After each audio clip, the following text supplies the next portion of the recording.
Selamat pagi, Miss Karnel dan teman-teman semua. Di sini dari kelompok 4 ingin menjelaskan hubungan struktur aktivitas obat-obat diuretika.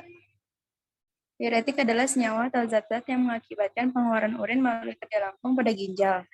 Fungsinya untuk memobilisasi cairan udema yang mengubah keseimbangan cairan. Contoh zatnya atau contoh obatnya yang menstimulasi diuresis, yaitu yang memperkuat kontraksi jantung, digoxin dan tiopilin, yang memperbesar volume darah, dextran, dan yang merintangi sekresi hormon antidiuretik ADH, air, dan alkohol. Mekanisme kerja pada diuretik yaitu mengurangi reabsorpsi natrium sehingga pengeluarannya lewat kemih lebih banyak. Obat-obat diuretik merupakan penghambat transport ion yang menurunkan reabsorpsi natrium dan ion lain seperti klorid memasuki urin dalam jumlah lebih banyak dibanding dalam keadaan normal bersama air, yang menyangkut secara pasif untuk mempertahankan keseimbangan osmotik. Perubahan osmotik yaitu terjadi di mana tubulus menjadi meningkat karena natrium lebih banyak dalam urin dan mengikat air lebih banyak dalam tubulus ginjal. Produksi urin menjadi lebih banyak karena meningkatnya volume urin dan mengubahnya pH serta komposisi ion dalam urin dan darah. Contoh kerja pada tubulus proksima yaitu lengkungan Henle, tubuli distal, dan saluran pengumpul. Diuretik terbagi menjadi beberapa golongan. Yang pertama berdasarkan efek yang ditimbulkan. Yang kedua berdasarkan cara kerja. Berdasarkan efek yang ditimbulkan itu terbagi 3, yaitu diuretik menimbulkan efek hanya menambah atau meningkatkan ekstraksi air tetapi tidak mempengaruhi kadar elektrolit tubuh. Yang kedua diuretik yang menimbulkan efek meningkatkan ekstraksi natrium. Yang ketiga diuretik yang meningkatkan ekstraksi natrium dan klorin. Kalau berdasarkan cara kerjanya itu diuretik terbagi menjadi 7, yaitu ada diuretik osmotik, diuretik penghambat karbonil anhidrase, diuretik klub, diuretik hemat kalium, diuretik pembentuk asam, diuretik merkuri organik, dan diuretik tiazida.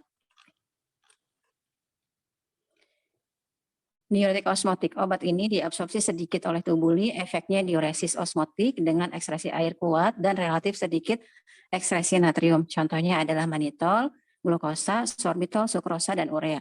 Diuretik penghambat karbonil anhidrase. Diuretik jenis ini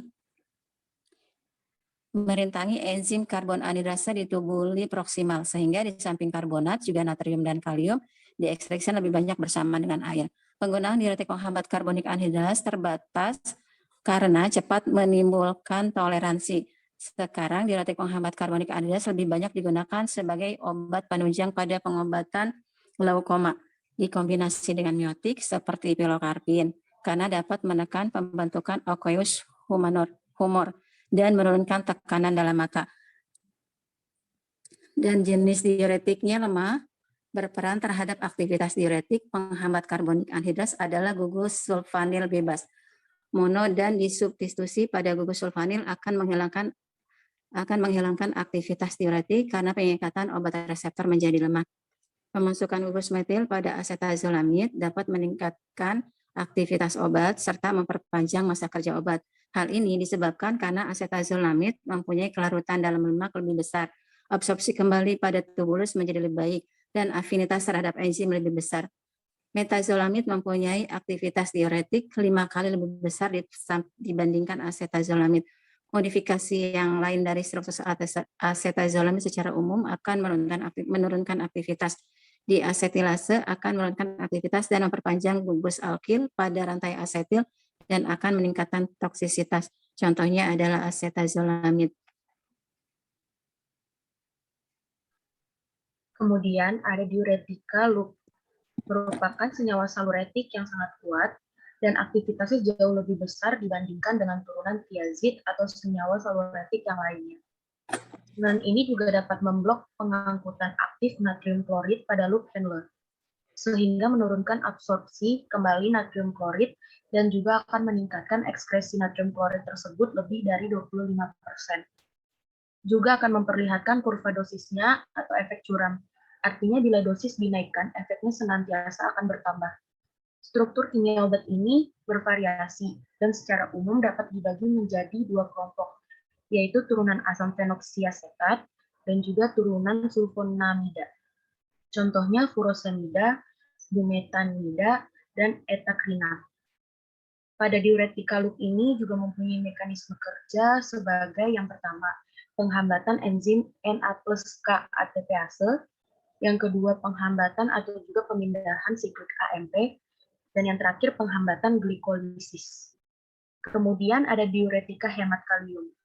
Senyawa yang memiliki aktivitas diuretik yang ringan juga membantu untuk membuang kelebihan cairan dalam tubuh, namun akan tetap menjaga atau menghemat kadar mineral kalium.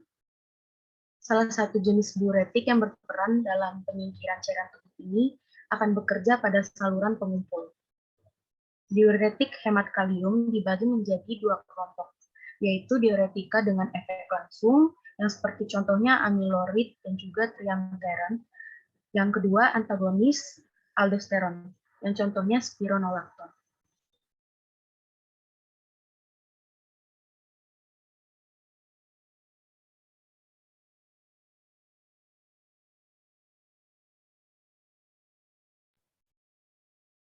Selanjutnya ada diuretik pembentuk asam.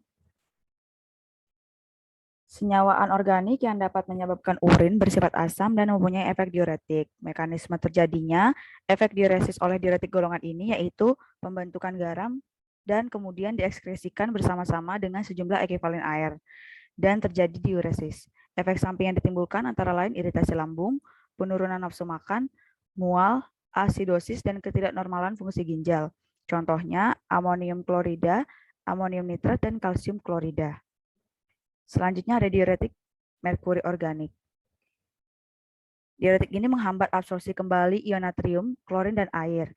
Bekerja pada gugus SH enzim ginjal karena mengandung ion merkuri. Diuretik ini menimbulkan reaksi sistemik yang berat sehingga jarang sekali digunakan sebagai obat diuretik. Diuretik merkuri organik mempunyai rantai yang terdiri dari 3 atom C dan 1 atom Hg pada salah satu ujung rantai yang mengikat gugus hidrofil X. Yang terakhir ada diuretik tiazida. Diuretik ini bersifat seluretik yang dapat menekan absorpsi kembali ion natrium, klorin, dan air. Biasa digunakan untuk pengobatan sembab pada keadaan dekompensasi jantung dan sebagai penunjang untuk pengobatan hipertensi. Ada 3 faktor utama yang mempengaruhi respon diuretik ini. Yang pertama, tempat kerja diuretik di ginjal. Diuretik yang bekerja pada daerah ini mengabsorpsi natrium sedikit dan akan memberikan efek yang lebih kecil bila dibandingkan dengan diuretik yang bekerja pada daerah yang reabsorpsi natriumnya banyak. Yang kedua, ada status fisiologi dari organ, misalnya dekompensasi jantung, sirosis hati, dan gagal ginjal. Dalam keadaan ini akan memberikan respon yang berbeda terhadap diuretik. Yang ketiga adalah interaksi antara obat dengan reseptor. Sebagaimana umumnya diketahui, diuretik digunakan untuk merangsang terjadinya diuresis. Sekian presentasi kelompok kami, kurang lebihnya mohon maaf. Terima kasih.